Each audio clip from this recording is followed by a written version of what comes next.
हो गया।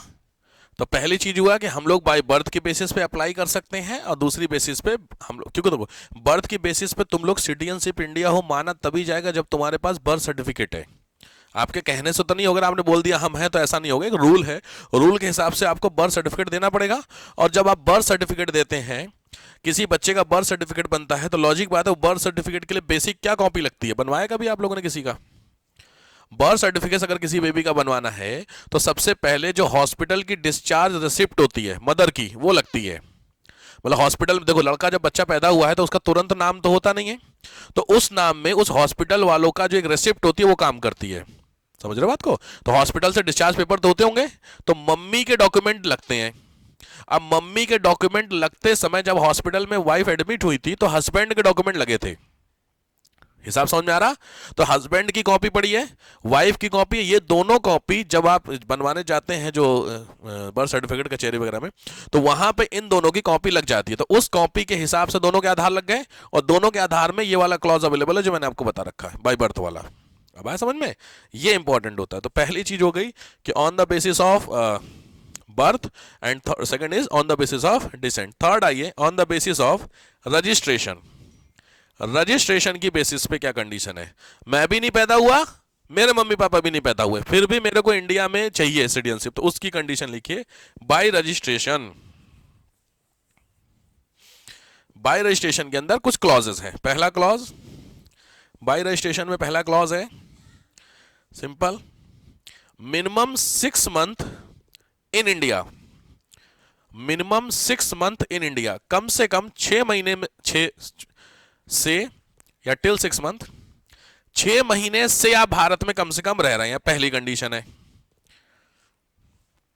First condition. दूसरा,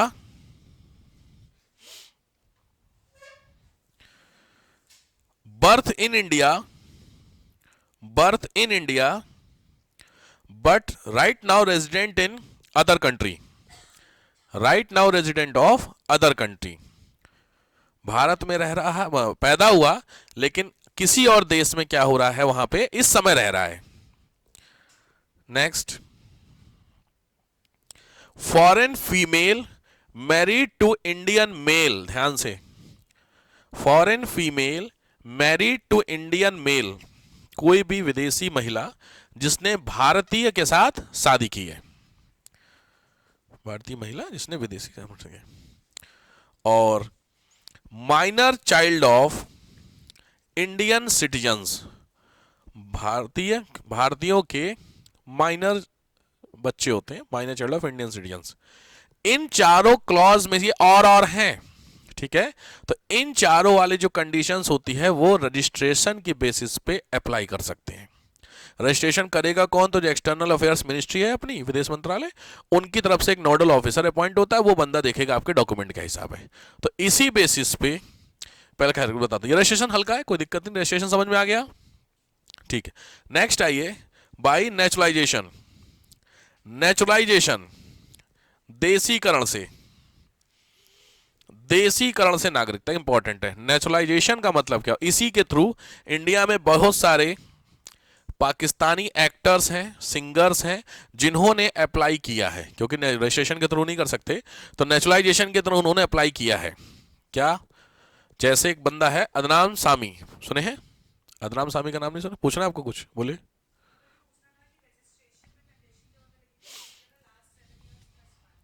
वो नेचुरलाइजेशन में है, ठीक है, लिख लीजिए। एग्जाम्पल, नेचुरलाइजेशन के पहले कंडीशन लिख लीजिए। पहला है number 1, minimum 1 year, minimum 1 year in India, ये सब अपडेटेड कर रहा हूं मैं। मिनिमम 1 ईयर इन इंडिया मतलब लास्ट 1 ईयर, मिनिमम का ब्रैकेट में लिखिए लास्ट, पिछले 1 साल से आप भारत में रह रहे हैं, प्लस लास्ट 7 ईयर एक्सचेंज या इनकमिंग आउटगोइंग जो भी है फ्रॉम योर कंट्री। ये अपडेटेड हुआ है 7 साल पहले, ये 11 साल का था, ठीक है, हाँ, तो ये अपडेट कर लीजिए। पहले 11 साल मतलब समझो, मतलब पिछले 7 साल से आप इंडिया में आ जा रहे हो और लास्ट 1 ईयर से भारत में ही हो। अब आया डिफरेंस समझ में? पहले ये 11 साल था, इसको अपडेट कर दिया मोदी जी ने, इसको 7 साल कर दिया है। 11 साल ज्यादा हो जाएगा ना थोड़ा सा, ठीक है। तो अच्छे हमका क्या बेच रहे हैं यार, ठीक है। तो इस बेसिस पे आप अप्लाई कर सकते हैं। किस ग्राउंड का ग्राउंड रहेगा? नेचुरलाइजेशन का ग्राउंड रहेगा। इस ग्राउंड पे जो अदनाम सामी साहब हैं उन्होंने अप्लाई किया था। एक और व्यक्ति है, उनका नाम है तारिक फतेह। सुना आप में से किसी ने तारिक फतेह को? नहीं सुना? कभी सुनिएगा, यूट्यूब पे बिल्कुल बवाली आदमी है, पाकिस्तान में पैदा हुए, लेकिन अगर कोई सबसे ज्यादा करता है किसी की पाकिस्तान की तो वो तारिक फतेह साहब है। बड़ा बेहतरीन स्पीकर हैं। बस यही मान के चलो कि वो चूंकि मीडिया है तो खुल के बोल नहीं सकते, नहीं तो खुल के आदमी बोलता पाकिस्तान को लेके, गंदा ही वाला है। वो रियलिटी बताते हैं, इसीलिए पाकिस्तान में तारिक फतेह बैन है, क्योंकि पाकिस्तान को खत्म करेंगे, लॉजिक बात है। इंडिया में अप्लाई करने के लिए कुछ बातचीत चल रही थी, तो उन्होंने अप्लाई किया था, बट उनको रजिस्ट्रेशन मिलने, मतलब जो उनका सर्टिफिकेशन होने से पहले उनकी डेथ हो गई। 2 साल पहले की बात है। एक फीमेल है पाकिस्तान की, मुझे नाम नहीं पता उसका, वो एक मूवी में इंडिया में आई है, उसका नाम है शाहरुख खान है ना, जो शाहरुख खान, उसके साथ कोई मूवी है, रईस मूवी है। माहिरा खान, अच्छा क्या गजब अपडेट है, माहिरा खान। तो माहिरा खान नाम की जो एक महिला है, जो कि पाकिस्तान की एक्ट्रेस है शायद, उसने भी अप्लाई किया था, ग्राउंड लिया था अदनाम सामी का। तो ध्यान रखना, केवल रहने के आधार पर ही आपको नागरिकता थोड़ी मिल जाएगी। कंडीशन क्या है? पिछले 1 साल से आप इंडिया में रह रहे हैं और 7 साल से आ जा रहे हैं, बस। फिर तो जितने भी बांग्लादेशी हैं, जितने भी पाकिस्तानी, सबको मिल जाए सिटीजनशिप, पिछले 20-20 साल से रह रहे हैं इंडिया में। तो यहां पे ये ग्राउंड है। दूसरी चीज मैंने क्या बोली कि जब आप अप्लाई करेंगे तो चेक किया जाएगा। क्या चेक किया जाएगा? वो क्या भी चेक बताऊं, आर्टिकल नंबर 9 बताऊंगा, तो वहां बताऊंगा चेक क्या किया जाएगा। समझ में आई बात? तो ये ग्राउंड है, मतलब इस ग्राउंड पे आप अप्लाई कर सकते हैं on the basis of naturalisation. ठीक बात है, ये एक ऑप्शन है ऐसा, ठीक है। तो इसका ये बिल्कुल मतलब मत निकालना कि ये कंडीशन जिसकी भी फुलफिल हो जा रही है उसको इंडियन सिटीजनशिप दे दी जाएगी, ग्रांट कर दिया गया, ऐसा बिल्कुल नहीं है। ठीक बात है। तो इन दोनों लोगों को अप्लाई नहीं हो पाया, कई साल से अप्लाई कर रहे थे, नहीं हो पाया इनको। ठीक बात है। रीजन बहुत सारे होते हैं, खास करके कुछ ऐसे रीजंस होते हैं जो एंटी नेशनल होते हैं। आपने कभी ऐसी मूवी में काम किया या आपने कुछ इस तरीके की स्पीच दी जिस स्पीच में इंडिया के अगेंस्ट में कुछ बातें कही गई हैं, और आज आप कह रहे हैं कि हम अप्लाई करेंगे on the basis of nationalisation, तो ऐसा नहीं होता है। अदनाम सामी आज का नहीं है, अदर इंडिया में अदनाम सामी को रहते मेरे हिसाब से 25 साल से ऊपर हो गया। मैं जब आई थिंक 8th-9th में था तब मैं उसके गाने सुनता था, तो वो तब नया नया आया, तब देखे थे कितना खतरनाक थी बॉडी उसकी, समझ रहे हो, 200-250 किलो का बंदा था। तब वो बड़ा फेमस गाना हुआ था, आया था, मुझे गाना याद नहीं आ रहा, तेरा चेहरा समथिंग था, कोई गाना था, बहुत फेमस हुआ था उस समय, तेरा चेहरा था, गाने याद है मेरे को, थोड़ा थोड़ा याद है भाई है। तो तेरा चेहरा बहुत बहुत हिट हुआ था उस समय। तो स्कूलिंग लाइफ में तो हम भी स्टूडेंट ही थे भाई, सीधी बात है, तो हम भी गाने, तो उस समय की कहानी, तो आज की बहुत पुरानी बात है। तो तब से वो इंडिया रह रहा है और 2016-17 में उसकी अप्लाई हुई है, मतलब कंप्लीट हुई है, तो आप खुद समझ जाइए। तो केवल ये ग्राउंड ऐसा है कि आप अप्लाई कर सकते हैं, it is depend completely on the government कि वो एक्सेप्ट करे और नॉट। ठीक बात है। Process is called naturalisation. Clear हुआ? ये 4 का हल्का बेस था, एक नया बेस ऐड किया गया है, इसी में लिखिए 5वां base, by acquisition of land, by acquisition of land, acquisition of land. Acquisition of land का मतलब होता है, सिंपली लिखिए, India attacked on a country, India attacked on a country and if capture, India attacked on a country and if capture, then the citizen of that country considered the citizen of India. Simple. वही है, वही same slot ना, वही। ठीक है, acquisition of land या incorporation of territory, समझ में आ गया होगा। आपने अटैक किया किसी भी देश, इंडिया ने किसी देश के ऊपर, और उस देश पे कैप्चर कर लिया, तो वहां के सिटीजन ऑटोमेटिकली इंडियन सिटीजन हो जाएंगे। ठीक है। यहां पे नेचुरलाइजेशन में एक प्रोसेस और है, नई ऐड की गई है, वो है नेचुरल कैलेमिटी, वो मैं बता देता हूं अलग से। ये हो गया समझ में है? इंडिया ने कल को पाकिस्तान पे अटैक किया, पाकिस्तान पे कैप्चर, पाकिस्तान के बंदे हमारे, छुट्टी। ठीक होगी बात? यहां पे एक और इंपॉर्टेंट लिखे, स्टार लगाइए, ये चीज यूनिवर्सल है। ये 5 तो हमारे हो गए, एक जो मैं बताने जा रहा हूं वो यूनिवर्सल है, स्टार लगा के इंपॉर्टेंट है, लिखो। बाई नेचुरल कैलेमिटीज, प्राकृतिक आपदा के कारण। नेचुरल, इसको नेचुरलाइजेशन में पहले डाला गया था, सेम ही चीज है। नेचुरल कैलेमिटी का मतलब बस इतना समझो, ये यूनिवर्सल ट्रुथ बता रहा हूं मैं आपको, मतलब यूएन ने इसको एक्सेप्ट किया है क्या, कि बाई नेचुरल फिनोमिना, ध्यान से समझ लो पहले फिर लिखो, किसी भी नेचुरल फिनोमिना के थ्रू एक देश दूसरे देश से जाकर के सट जाए,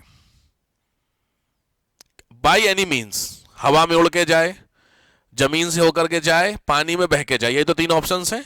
इन तीनों में तो लॉजिक बात यह है कि जो देश जिसमें सटा उन दोनों में कोई एक बड़ा कोई एक छोटा होगा, तो ऑटोमेटिकली जो छोटा वाला कंट्री होगा उसके सिटीजन उस बड़े वाले कंट्री के सिटीजन हो जाएंगे। ये चीज समझ में आ गई है? मतलब कल को अगर मान लीजिए सुनामी आई और सुनामी में श्रीलंका वहां से बहा, फ्लोड हुआ और इंडिया के बॉर्डर को टच कर गया, जो कि इम्पॉसिबल बात बोल रहा हूं, बट अगर ऐसा हुआ तो कंडीशन है कि जो श्रीलंका के सिटीजन्स होंगे वो इंडियन सिटीजन कहलाएंगे। इसमें इंडिया ने एक्वायर नहीं किया, नेचुरलाइजेशन वाला कॉन्सेप्ट कुछ नहीं है ना, रजिस्ट्रेशन, बट अगर ऐसा होता है तो इसलिए ये कंडीशन अप्लाई की गई थी। कुछ ना उस तरीके के आइलैंड वगैरह थे जो थोड़े से मूव करते, अभी भी मूव, आपको पता रोटेशन ऑफ अर्थ जब आप पढ़ेंगे ज्योग्राफी में तो मूवमेंट ऑफ कॉन्टिनेंट्स एक होता है, अभी भी कॉन्टिनेंट मूव कर रहे हैं। एक जमाना था जब हमारा कॉन्टिनेंट सबसे पहले दुनिया बनी थी छोटी सी, उसके बाद कई सारे पार्ट में टूटा है और वो अभी भी मूवमेंट चल रहा है, तो उसकी कंडीशन वहां पे अप्लाई कर दी गई है। ये चीज समझ में आ गई पूरी बात? लिख लीजिए, बाय नेचुरल कैलेमिटी लिखो, if a country reached near to another country by any means of transport slash bracket में लिख लो natural calamities,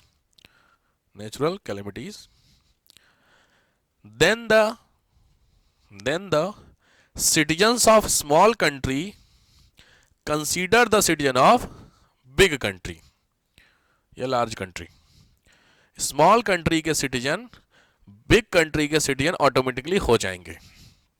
इम्पॉसिबल बात है, ऐसा होता नहीं है। कौन सा कंट्री होता तो बढ़िया बात, लेकिन अगर मजे ही आ जाए। कल को मैं हमेशा बोलता एग्जांपल कि भारत इंडिया फ्लोट हुआ और जाके अमेरिका से सट गया, तो सुबह आप उठे, आप देख रहे हैं आपकी आंख खुली, आप इंदिरापुरम में रह रहे थे, आंख खुली तो न्यूयॉर्क में, मजे ही आ जाए। जैसे नहीं वो मूवी देखी एवेंजर वाली, घर से बाहर निकलते न्यूयॉर्क पहुंच जाते हैं, वही वाला हाल है आपका। आप बाहर निकले तो आप खड़े कहाँ पे हैं? लंदन। मजे ही आ जाए फिर तो यार, ऐसा हो, बट ऐसा है नहीं, संभावना नहीं है, बट फिर भी अगर ऐसा होगा तो इसीलिए क्लॉज यूएन ने दे दिया। ठीक है, तो इन 5 तरीके से according to article citizenship act 1955 हमें क्या दिया गया है, ये दिया गया है। बात समझ में आ गई? ठीक, तो ये होती है कहानी आर्टिकल 5, 6 और 7 की। अब आइए क्लॉजेस अलग से लिखिए। ड्यूअल सिटीजनशिप हेडिंग डाल दीजिए, ड्यूअल सिटीजनशिप, दोहरी नागरिकता, दोहरी नागरिकता। सिंपली कुछ इस तरीके से देखा गया, बहुत ध्यान से समझिए, कि इंडिया के अगर आप लोग एक डेटा उठाएंगे कि इंडियंस इंडिया के बाहर कितने रह रहे हैं, तो ऑलमोस्ट बहुत सारे ऐसे कंट्री होंगे जिन कंट्री में आपने देखा होगा भर भर के इंडियन रहते हैं। कोई भी इश्यू होता है दुनिया भर में तो उस न्यूज में आप एक चीज चेक करना कि कोई ना कोई इंडियन जरूर होगा, चाहे प्लेन क्रैश हो जाएगा 2-4 इंडियन होंगे उसमें, या कुछ ना कुछ होगा ही ऐसा। तो लॉजिक बात है, भरे हुए भाई लॉजिक। हम इंडिया में कितने लोग हैं टोटल? इंडिया की आबादी कितनी है अप्रॉक्स अभी की? 1.4 बिलियन अप्रॉक्स। दुनिया की कितनी है? 8 बिलियन। तो हिसाब ये लगाइए कि 1.4 हम हैं और 8 है, तो 8 का 1.4 कितना हिस्सा हुआ अप्रॉक्स? 1.5 का हिसाब लगाती है, 1.5 ले लीजिए, 1.5 और 8 में कितना रेशियो हुआ? 1.5 इंटू कितना करूंगा कि 8 हो जाए अप्रॉक्स? अप्रॉक्स बताइए भाई। 5 1.5 7.5, 5 इंटू 1.5 करेंगे तो कितना जाएगा आपका? 7.5। 8 आपने बताया, तो हिसाब ये बैठा 5 1.5 मतलब हर 5वां आदमी इंडियन है कि नहीं? हिसाब समझ में आया? टोटल आबादी मैंने कितनी बताई आपको? 150 करोड़। मतलब टोटल आबादी कितनी है? 800 करोड़, जिसमें से अकेले 150 करोड़ कौन है? इंडियन है। जरा समझो, तो जब 150 करोड़ अकेले इंडियन है, इसका सीधा मतलब है हर 5वां आदमी क्या इंडियन हुआ कि नहीं हुआ? तो लॉजिक बात है, दुनिया में कहीं कोई इंसिडेंट होगा उसमें जनरली चांसेस है, क्योंकि 1/5 में हम हैं। फर्क समझ में आ रहा है? तो पॉइंट यहां पे ये हुआ, यहां पे क्लॉज जो निकला वो ये देखा गया कि इंडिया के बहुत सारे लोग थे जो दुनिया भर के बहुत सारे देशों में रह रहे थे। अब हुआ क्या कि उनका हमारे पास क्यों फायदा है? लॉजिक बात है, जो इंडिया के बाहर जो लोग रहते हैं वो लोग से हमको क्या फायदा होता है? कुछ आइडिया आप लोगों को? जो इंडिया के बाहर जो लोग रहते हैं वो इंडियन का क्या फायदा कराते हैं इंडिया का? रेमिटेंस वर्ड सुना है? ठीक बात है, एक वर्ड होता है रेमिटेंस, उसका मतलब होता है, सिंपली तरीके से समझिए, पैसा। तो वो लोग हर साल भारत में क्या भेजते हैं? अच्छा खासा रेमिटेंस भेजते हैं, पैसा होता है। द सिटीजन्स जो इंडिया के बाहर रह रहे हैं वो एवरी ईयर कुछ एक लमसम एक अमाउंट होता है, वो इंडिया गवर्नमेंट को भेजा जाता है, उस वर्ड को बोलते हैं रेमिटेंस। तो लॉजिक बात है, अब समझिए, वो आपको अगर इंडियन को मतलब इंडिया में पैसा भेज रहे हैं तो उसके बदले वो भी तो कुछ चाहेंगे। लॉजिक बात है, मैं आपको फ्री में पैसा क्यों दूं? उसके बदले कुछ तो सर्विस होगी। लॉजिक बात है। तो सिंपल बात है कि ये लोग जब पैसा भेज रहे हैं तो उसके बदले इन लोगों ने डिमांड की कि हमको सर आप सिटीजनशिप भी दे दीजिए इंडिया की। राजीव गांधी गवर्नमेंट के आसपास की बात है। तो राजीव गांधी को मतलब उस गवर्नमेंट में बोला गया कि आपको सिटीजनशिप देने से हमारा नुकसान है, क्योंकि आप ऑलरेडी यूएस के एग्जांपल लेना, यूएस के सिटीजन आप हैं, ग्रीन कार्ड आपका यूएस का है, तो हम इंडिया का कैसे दे दें? कंफ्यूजन वाली बात है, क्योंकि आप वहां के सिटीजन होंगे, कल को आप मर्डर करेंगे इंडिया में तो आप क्या कंसीडर कराए? इंडियन कहलाए कि वो कहलाए? सोचने वाली बात है। अब यहां पे क्वेश्चन है कि ये लोग क्यों मांग रहे हैं? सोचने वाली बात, जब यूएस के ऑलरेडी सिटीजन हैं तो ये लोग इंडिया में क्यों मांग रहे हैं? तो लॉजिक उसके पीछे का ये है कि अभी आपको पीछे मैंने सबसे पहली लाइन लिखाई, सर्टेन राइट्स, डेफिनेशन ऑफ लिखा था। तो कुछ एक स्पेशल राइट्स होते हैं जो केवल इंडियन को इंडिया में अब मिलते हैं। वो है आपका बहुत कॉमन राइट्स है, प्लॉट खरीदना। जनरल बात करता हूं, ठीक है? तो इंडियन लोग इंडिया में प्लॉट खरीद सकते, बाकी कोई नहीं खरीद सकता। अब हिसाब समझिए, हिसाब ये बैठा कि अमेरिका में कोई इंडियन है और उसका जो बर्थ है वो इंडिया है और उसका जो नेटिव प्लेस है वो है पंजाब। अब पंजाब में उसने यूएस में अच्छा पैसा कमाया, उस पंजाब में आकर के वो रहना चाह रहा होता ना, लौट के फाइनली रिटायर होकर के आना चाहते। तो जब इंडिया में रहना चाह रहा तो पंजाब में आकर के घर तो बनाएगा अपना, तो घर बनवाने के लिए प्लॉट वगैरह चाहिए कि नहीं चाहिए? तो जब प्लॉट चाहिए तो उसने अप्लाई किया तो उसका कैंसिल हो गया कि नहीं साहब अप्लाई नहीं कर सकते। बात समझ रहे? तो उसके ना हो ऐसा, उसके बदले वो लोगों ने क्या शुरू किया? रेमिटेंस भेजना शुरू किया, मतलब इंडिया को पैसा आना शुरू। और अच्छा खासा रेमिटेंस, दुनिया में पिछले लगभग 10-12 साल से इंडिया टॉप में है रेमिटेंस में, टॉप पे, मतलब सबसे ज्यादा पैसा इंडियंस बाहर से इंडिया में भेज रहे हैं। जब से मोदी जी बने तब से तो और ही खतरनाक बन रहा है साहब, जानबूझ के भाई, सीधी बात है, समझ रहे? दूसरे पे चाइना है। तो लॉजिक बात है, इसलिए कॉन्सेप्ट आता है ड्यूअल सिटीजनशिप का। तो गवर्नमेंट ने ये सोचा यार ये तो बड़ी गड़बड़ कहानी, अगर कल को उन्होंने पैसा भेजना बंद कर दिया तो हमारा ही तो नुकसान है भाई। $1 बिलियन का रेमिटेंस है, मैं आपको दिखाता हूं, देखिए कितना रेमिटेंस है बाई इंडियन इन 2000, को डेट आया कुछ 2003 लेते, ठीक है? देखो 2023 का रेमिटेंस कितना है, एक मोटा मोटी देखिए $120 बिलियन का रेमिटेंस आया है। आप समझ रहे हैं? छोटे मोटा देश छोड़िए, मिडिल साइज कंट्री की इकॉनमी है, $120 बिलियन। बात समझ रहे हैं? मोटा मोटी आपको मैं हिसाब समझाता हूं, समझिए। तो जब $120 बिलियन का 2023 में आया है, ये लगातार इंक्रीजिंग ऑर्डर में अगर हो रहा है, याद रखिएगा। देखिए 5 रेमिटेंस रेसिपिएंट कंट्री, इंडिया पहले पे दिख रहा है, दूसरे पे मैक्सिको, चाइना, फिलीपींस, ये सब है। तो पहले पे इंडियंस हैं जो बाहर रह रहे हैं, तो इतना पैसा भेज रहे हैं तो उसके बदले कुछ तो उनको प्रिविलेज चाहिए भाई।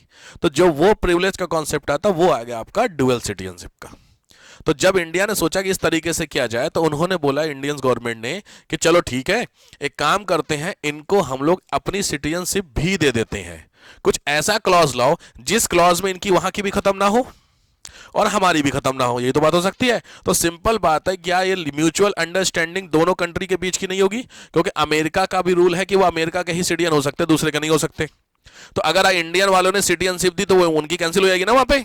तो बेसिकली ये इन दोनों देशों के बीच की म्यूचुअल अंडरस्टैंडिंग होती है। अगर दोनों देश अप्लाई करते हैं, अलाउ करते हैं, तो उस तरीके से ड्यूअल सिटीजनशिप दे दी जाती है। समझ में आया? तो इसी ड्यूअल सिटीजनशिप को आप लोग जो कॉमन वर्ड यूज करते हैं, दिस इज कॉल्ड एनआरआई। सुना एनआरआई? नाम क्या होता है, फुल फॉर्म?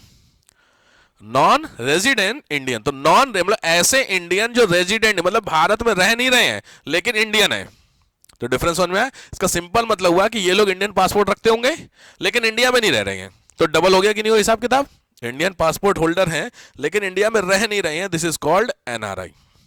क्लियर हो गया सबको एनआरआई का मतलब? तो क्यों जरूरत पड़ी वो भी आपको समझ में एनआरआई की, इसलिए काम पड़ता है। तो अभी बात करते हैं, देखिए ड्यूअल सिटीजनशिप इन इंडिया कितने देशों के साथ है।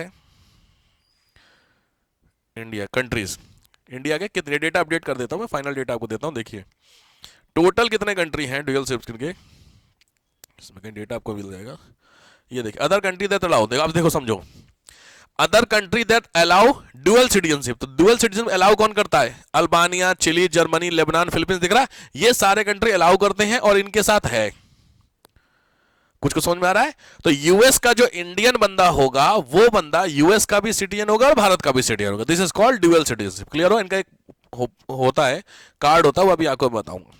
क्लियर हो गया? मैं एग्जैक्टली आपको डेटा दे दूं, dual citizenship, multiple citizenship for Indians, इसमें आपको मिल भी जाएगा, list of country that allow dual citizenship है, ठीक है।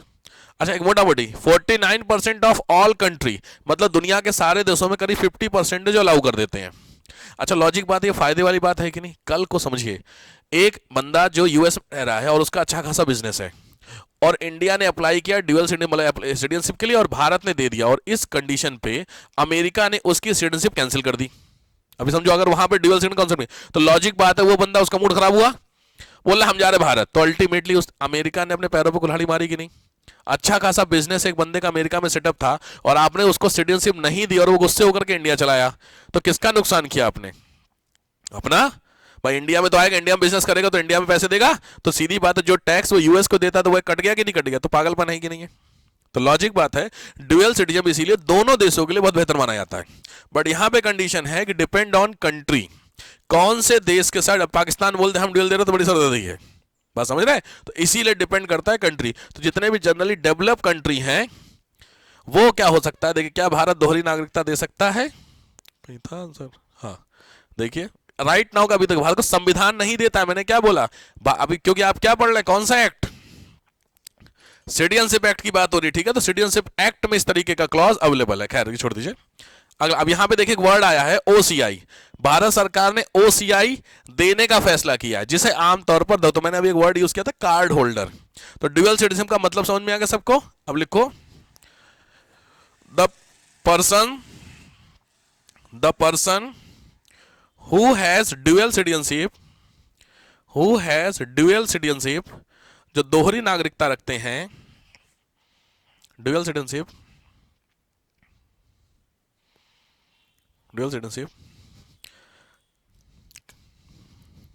Has the two type of card, दो तरीके के कार्ड्स होते हैं। पहले ये समझिए फिर आगे आता हूं। ये आपके दो कार्ड होते हैं, पहला कार्ड कहलाता है पासपोर्ट पीआईओ और दूसरा कहलाता है ओसीआई। बहुत इंपॉर्टेंट है, ध्यान से नोट कीजिए। PIO person of Indian origin, PIO person of Indian origin, and second is OCI overseas citizen of India, OCI. इनके में हल्का सा डिफरेंसेस थे, तो मोदी गवर्नमेंट ने सबसे अच्छी बात की, क्योंकि देखो ध्यान रखो दोनों दो अलग अलग कार्ड है। मतलब मैं अमेरिका में रह रहा हूं तो मैं पीआईओ रखूंगा, आप इंग्लैंड में रह रहे हैं तो आपको ओसीआई मिलेगा। तो ये चक्कर क्या है, ये बहुत कंफ्यूजिंग था, कांग्रेस गवर्नमेंट में बहुत कंफ्यूजिंग था, तो इसलिए मोदी गवर्नमेंट ने इन दोनों कार्ड को मिला दिया। तो अभी सिचुएशन ये है राइट नाउ कि इन दोनों कार्ड को मिला करके सिंपली इन सभी लोगों को एनआरआई बोला जाता है। चक्कर कुछ था, कुछ डिफरेंसेस थे, जैसे पीआईओ को ज्यादा प्रिविलेज थी, ओसीआई को थोड़ी कम थी। जैसे प्लॉट खरीदना है तो ये खरीद सकते, वो नहीं खरीद सकते। हर 6 महीने में पुलिस वेरिफिकेशन कराना होता है तो इनका चाहिए उनका चाहिए, कुछ इस तरीके की सरदर्दी थी। तो गवर्नमेंट ने खत्म कर दिया। लिखो present situation, in present situation both card mixed and both card mixed, now they consider as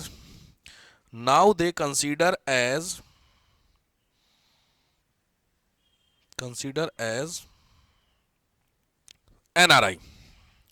simply इनको क्या बोला गया, एनआरआई, बात खत्म। तो अभी खत्म हो गई, क्योंकि जब मिला दिया गया है, खत्म कर दिया गया, तो फिर क्या पढ़ने का मतलब है, पहले पढ़ाते थे अब नीड नहीं होती। ठीक बात हो गई है। तो यहां पे हुआ पहला, आपको कितने तरीके से सिटीजनशिप मिल सकती, कौन कौन से क्लॉज हैं और कौन कौन से ड्यूअल सिटीजनशिप का कॉन्सेप्ट समझ में आ गया। अब आते हैं दूसरी चीज, हेडिंग डालिए, removal of citizenship. Removal of citizenship, simply इसको टेक्निकली बोलते हैं रिनाउंस, रिनाउंस ऑफ सिटीजनशिप या रिमूवल ऑफ सिटीजनशिप।